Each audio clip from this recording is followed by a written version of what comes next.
সবাই লাইন ধরে প্রশংসা করতে থাকে করতে থাকে করতে থাকে।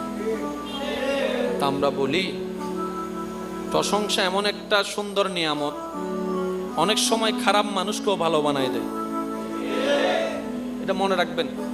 আর বদনাম এমন একটা নোংরা জিনিস, ভালো মানুষকেও খারাপ বানায় দেয়। সেটা কি? আপনি একজন চুরি করে নেয়, তাকে যদি আপনারা সবাই মিলে এক সপ্তাহ চোর ডাকেন, সে পরের দিন কি বলবে জানেন? চুরি না করে যেহেতু চোরই হইলাম, যা কালকে থেকে আমি চুরিই করলাম।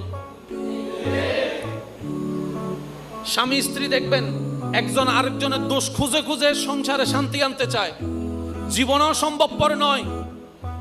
প্রত্যেকটা কিছুর একটা সাইকোলজিক্যাল সিস্টেম আছে, আর ইসলাম এত সুন্দর প্রত্যেকটা সাইকোলজিক্যাল সেক্টরে গিয়ে কাজ করেছেন। সুবহানাল্লাহ। একজন মানুষ নামাজ পড়ে না, আপনি তাকে এক সপ্তাহ শুধু প্রশংসা করেন, বানায় বানায় প্রশংসা করেন। আমি কালকে কল্পনা করতেছি